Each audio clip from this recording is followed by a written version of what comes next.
Buongiorno e benvenuti a questa edizione del nostro telegiornale. Vediamo i titoli. Calcio violento, scontri tra Ultra, Padova, tra Rossazzurri e la tifoseria locale. Ora si attendono le decisioni del giudice sportivo. Sul campo finisce 2-1 per il Padova. Coltellata all'ex della compagna, arrestato a Catania l'uomo che litigava per la visite alla figlioletta. Operazione Tritone, spaccio di droga e violenti pestaggi a chi non pagava la cocaina, 10 arresti a Caltanissetta. Una lite prima di darsi fuoco, emerge l'accusa di una violenza dietro il caso della morte del sedicenne Ayman in provincia di Messina. Da nonna e mezzo a letto all'ospedale di Agrigento con una gamba amputata, la storia di un migrante tunisino che chiede di essere trasferito in una struttura di riabilitazione. Il porto di Catania si apre alla città, ma l'approdo non sarà turistico, resta un porto commerciale. Presentato oggi il nuovo piano regolatore. Siamo tutti pedoni a Catania, un piano per invitare tutti a lasciare a casa l'auto. La giornata della felicità, esiste una ricetta per essere felici? Se lo chiedono in molti all'Università di Catania, laboratori con gli studenti.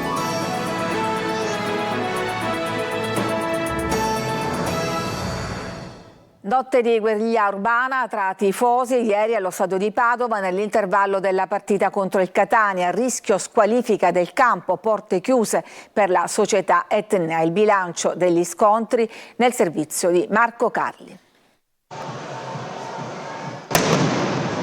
5 tifosi arrestati, 3 in flagranza e 2 in differita, identificati con la collaborazione della Digos di Catania. 8 agenti feriti, di cui 4 della Digos e 4 del reparto mobile. È il bilancio comunicato dalla Questura di Padova in conferenza stampa dopo i disordini scoppiati nell'intervallo della partita di andata di Coppa Italia fra i Patavini e il Catania allo stadio Uganeo. Immagini da guerriglia urbana. All'origine dei disordini un ultrascatanese che ha aperto la porta della curva che avrebbe dovuto essere chiusa.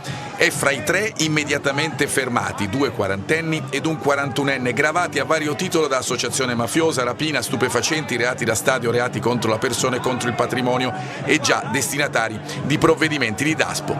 Fra i 2 arrestati in differita, uno è stato raggiunto mentre si stava imbarcando su un volo per Edimburgo in partenza dall'aeroporto di Milano Linate. Il quinto è stato fermato invece a Catania. Le immagini registrate dalla nostra truppa allo stadio parlano chiaro, storie di rivalità accese fra tifoserie che sfociano in quello che vedete. Questo è il punto di vista dalla tribuna dei tifosi biancoscudati. L'intervento della polizia ha bloccato gli scontri e riportato l'ordine in campo. Ad avere la peggio il dirigente della polizia responsabile del servizio che è ricoverato in terapia intensiva a Padova per un malore cardiaco.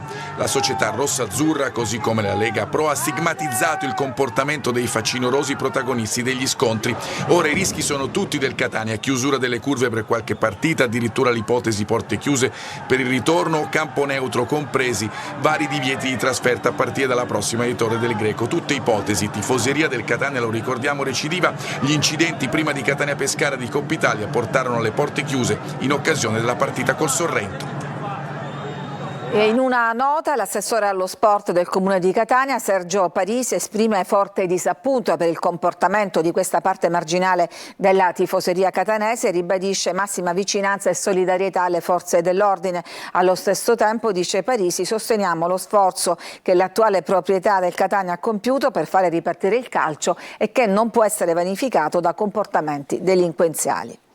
A Catania un uomo di 37 anni è stato fermato con l'accusa di aver preso a coltellate nel marzo scorso l'ex marito della compagna rimasto ferito e accusato di tentativo di omicidio aggravato. Secondo gli investigatori il ferimento sarebbe maturato nel contesto familiare a causa degli incontri tra la vittima e la figlia nata dall'unione con l'ex moglie, attuale convivente dell'aggressore. Fondamentali per le indagini i sistemi di videosorveglianza di un negozio di via Pacinotti. Spaccio di droga e violenti pestaggi a chi non pagava la cocaina, 10 arresti a Caltanissetta, Tonino De Mana. Scorre a fiumi la droga persino nelle vicinanze della fontana del Tritone, da cui deriva il nome dell'operazione, firmata dalla squadra mobile di Caltanissetta e coordinata dalla locale procura.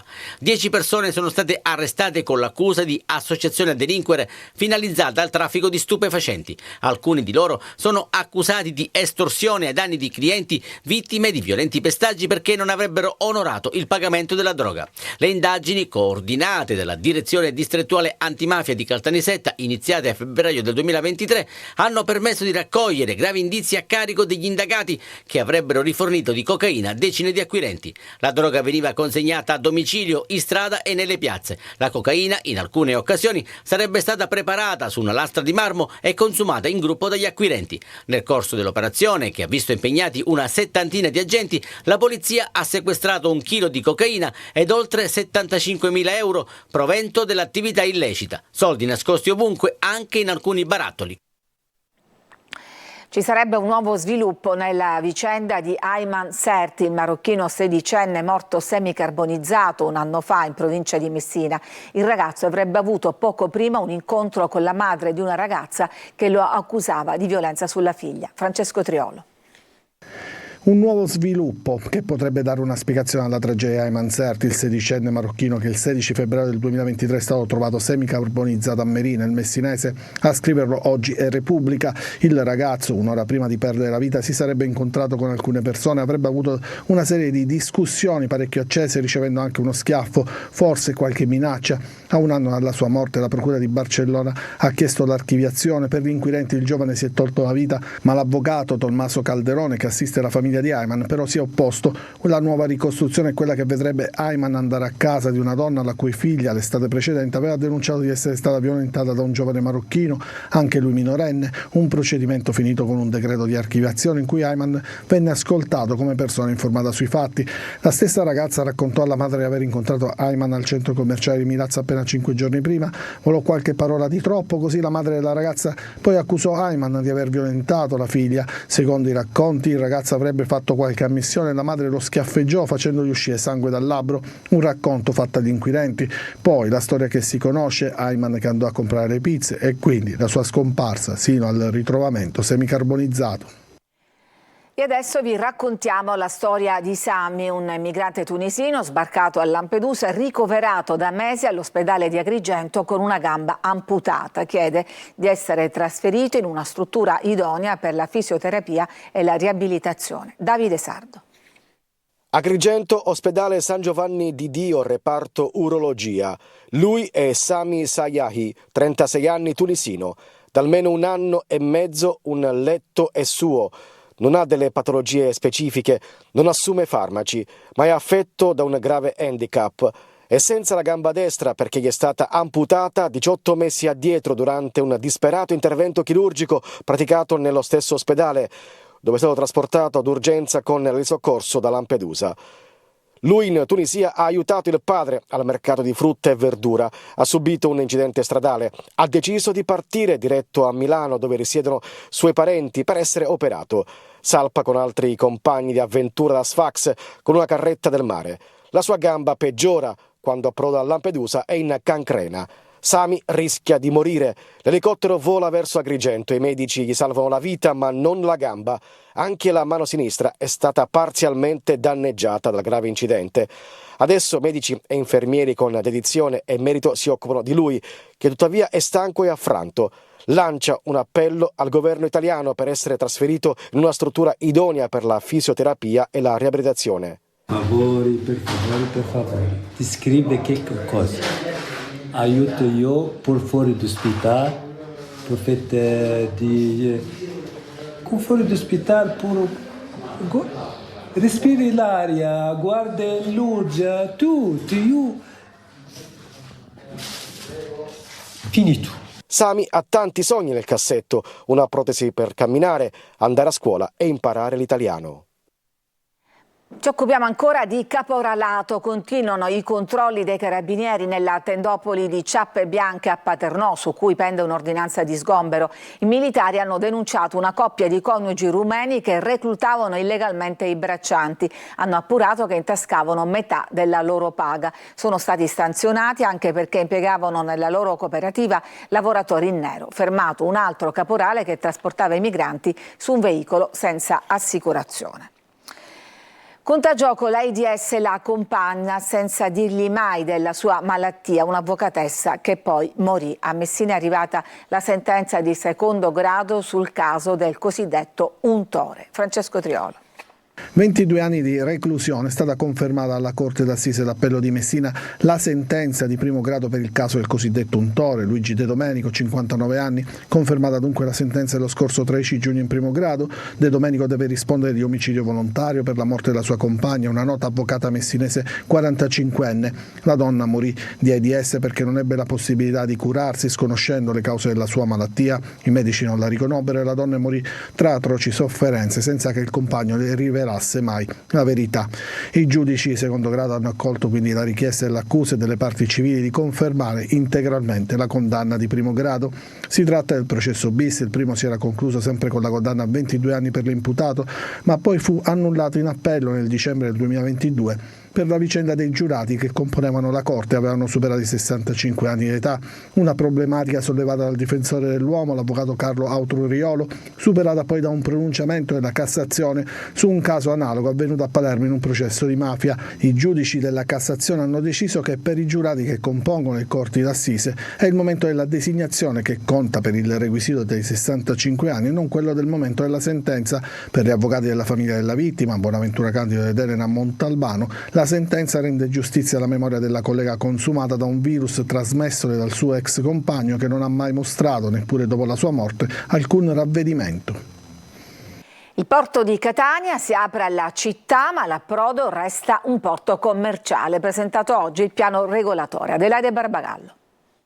Il futuro porto di Catania avrà un'area a crociere di 84.000 metri quadrati per navi da oltre 340 metri, con una nuova stazione marittima, una darsena per 700 barche, yacht e attività cantieristica, con una suggestiva promenade aperta alla città. Dopo 46 anni dal vecchio piano, è stato presentato il nuovo piano regolatore che punta ad uno stretto rapporto con la cittadinanza, politiche green, sicurezza della navigazione e una crescita esponenziale di croceristi e passeggeri. In futuro potrà diventare un porto turistico?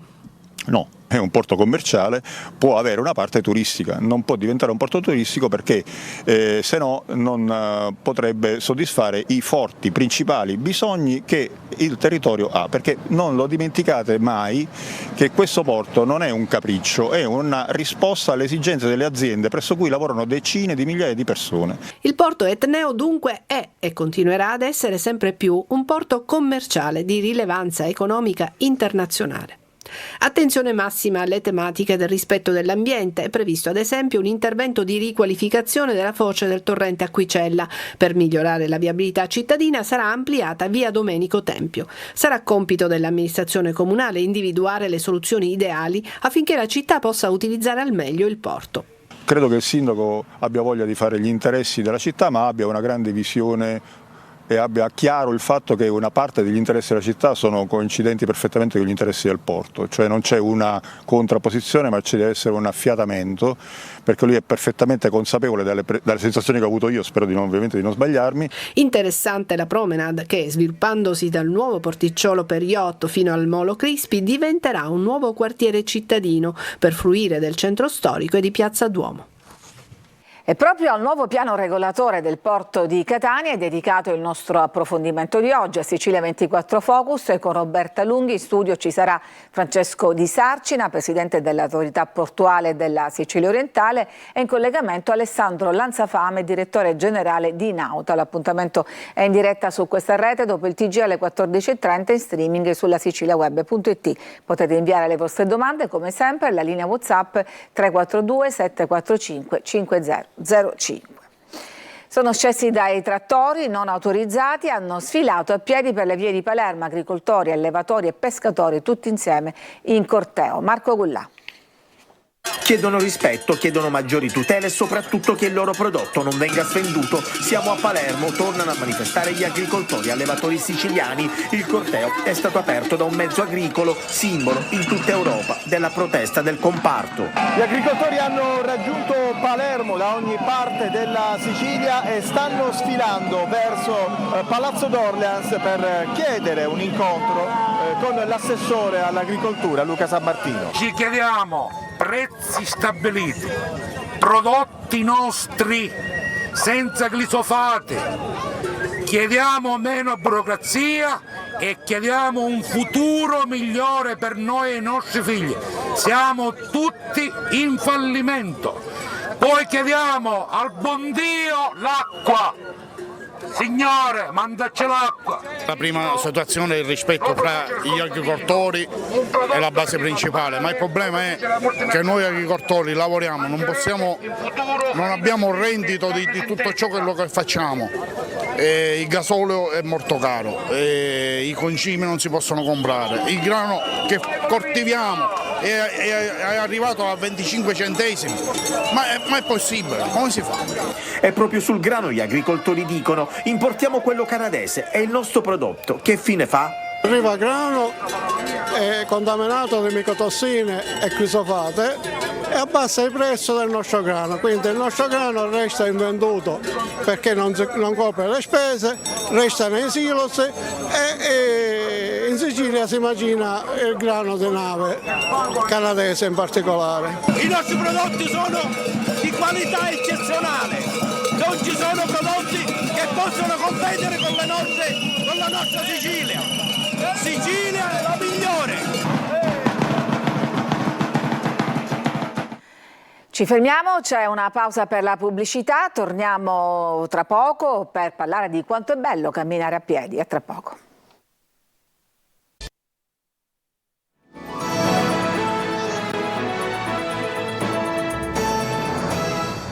Eccoci di nuovo in studio. Catania non è a misura di pedoni. Oggi gli studenti hanno passeggiato per le vie del centro, pochi mezzi pubblici e la metro chiude presto, dicono. Sentiamo Giusy Lazzara.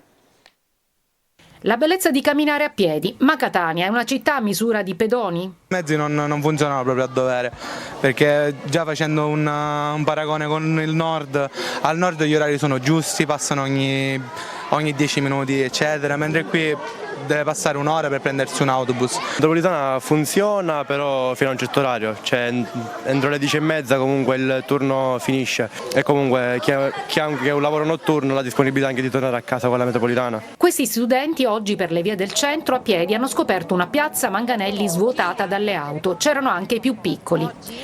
Vado in bici perché mi rilasso a sabato a fare bike. Cosa fai quando vai a scuola? Cosa fai? Prima faccio un pezzettino di macchina e poi vado un pezzettino a piedi. Attraversare le zone a traffico limitato non è facile per chi ha una disabilità, anche per la presenza di auto dovunque. Anche le aree di sosta sono insufficienti. Avremo a brevissimo 160 posti dentro il porto. Ripristineremo i parcheggi lungo gli archi della Marina, a brevissimo con la MTS apriremo il parcheggio di Via Azzurria la sera, è in corso la realizzazione a breve del parcheggio in Via Sturzo. Ci vuole un cambio di mentalità e l'amministrazione lancia il metro minuto, la mappa che indica quanti minuti ci sono per raggiungere le destinazioni nel centro storico. Laboratori di felicità, esiste una ricetta per essere felici? Se lo chiedono in tanti nella giornata dedicata a questo stato così inafferrabile. Eva Spampinato. Oggi è la giornata della felicità. Per te cos'è la felicità? Questo. Secondo me è un po' tutto, l'importante è stare bene con se stessi. È la primavera perché comunque oggi è l'equinozio e gli amici. Lo studio, l'università, la vita. Felicità declinata secondo canoni e aspettative personali che inevitabilmente si intrecciano con quelli dettati dalla società. Ma attenti, perché a volte per essere felici non è sempre un bene guardare i modelli imposti da media, social, politica. La felicità, o soprattutto l'infelicità, spesso è legata al fatto che ci guardiamo attorno, facciamo un confronto con persone più di talento di noi e più di successo di noi e noi riteniamo per questo abbiano più talento. Forse degli studi scientifici che dimostrino in qualche modo, no, che a volte la fortuna conta molto più del talento nel determinare il successo, potrebbe in qualche modo aiutarci a stare più sereni con noi stessi, a guardare meno gli altri, a puntare su di noi per avere una maggiore felicità. I docenti dell'Ateneo catanese durante l'iniziativa Università Svelata, che ha aperto le porte delle proprie sedi storiche agli studenti, hanno provato a dare una ricetta per raggiungere la felicità, analizzando vari aspetti. Ma per essere felici bisogna necessariamente essere ricchi? No, non bisogna necessariamente essere ricchi, anche se evidentemente la felicità aumenta quando si passa da livelli di indigenza a livelli di consumi accettabili. La scuola italiana ha messo in evidenza la correlazione positiva fra l'aumento della vita relazionale e l'aumento della felicità. Ma la felicità è anche vivere in un territorio sostenibile, cosa spesso lontana da molte aree, soprattutto interne, della Sicilia. C'è un modo per poter invertire la rotta dello spopolamento che investe questi territori, ed è investire su pratiche quotidiane e politiche di sviluppo che siano orientate alla sostenibilità economica, sociale e ambientale. Ci fermiamo, c'è un'altra pausa e poi torniamo per parlare di calcio giocato. A tra poco.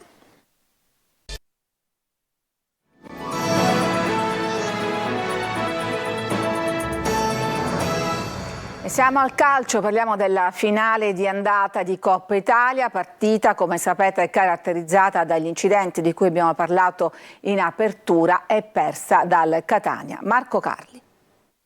Un primo tempo in bambola, una ripresa migliore che tiene aperti i giochi. Il Catania guarda la partita dell'Euganeo e torna a casa con le sensazioni che lo accompagnano da una stagione. Cali di tensione, anzi la sensazione che mentalmente la squadra non ci fosse nei primi 30 minuti. Alcuni giocatori, Ndoi e Sturaro, ancora in difetto di condizione. Da una palla persa del primo nasce il gol dell'1-0 patavino segnato da Palombi. Altre volte i rossazzurri consentono facili ripartenze ai padroni di casa che trovano sulla loro strada il portiere Furlan.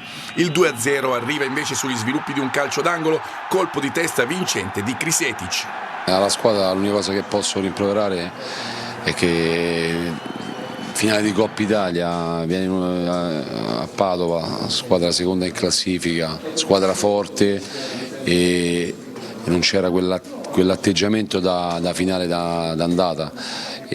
Siamo andati dietro il primo errore su una ripartenza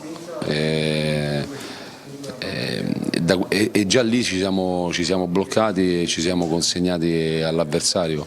Nella ripresa, dopo gli sconti e l'intervento della polizia, la partita regala meno chance. Il Catania fa meglio con Welbeck, Peralta e Monaco in campo. È il difensore a regalare il gol della speranza su calcio d'angolo battuto proprio da Peralta. Subito dopo la rete l'espulsione di Welbeck, che salterà il ritorno previsto per il 2 aprile e su cui peseranno inevitabilmente le decisioni del giudice sportivo dopo gli scontri dell'Euganeo.